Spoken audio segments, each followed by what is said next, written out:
كرة ملعوبة عرضية حاضرة خطيرة لمصلحة المنتخب اليمني. خطيرة هذه الكرة، لعبة للهدف الأول. الهدف الأول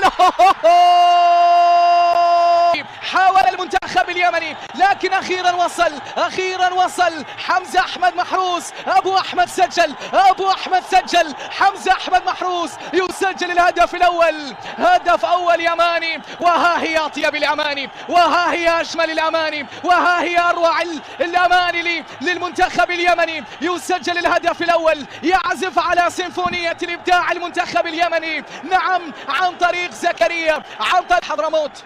نعم، من أبها يسمع صوته في حضرموت من ضربة حرة قد يكون صاروخ يمني، قذيفة يمنية من ضربة حرة، من كرة ثابتة.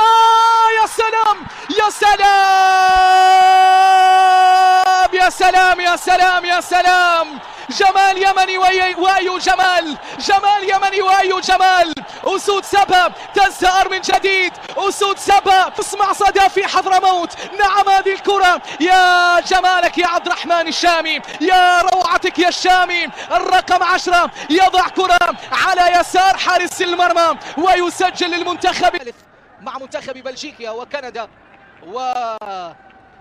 والولايات المتحدة الأمريكية. خسارة من غانا 3-0 وغادرت مرحلة الدور 16.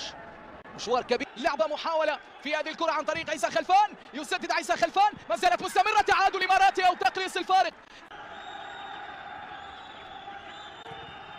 نقلة إلى الأمام، محاولة، فرصة خطيرة.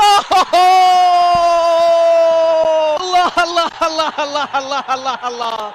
جول ثالث يماني، جول ثالث يماني. 1 2 3. هذا اليماني يا حلاته، هذا اليماني يا جماله، هذا اليماني ما أروعه، هذا اليماني ما أحلاه. نعم، ردة فعل يمانية. هذه القوة اليمانية، هذه القوة اليمانية اللي نتحدث عنها، هذه القوة اليمانية اللي نتكلم عنها. هدف يماني عن طريق المبدع المتألق الفنان محمد أحمد مهدي. هذا موهبة. شكرا لمشاهدتك. سنسعد باشتراكك بالقناة وإعجابك بالقصة ومشاركتها وتعليقك عليها.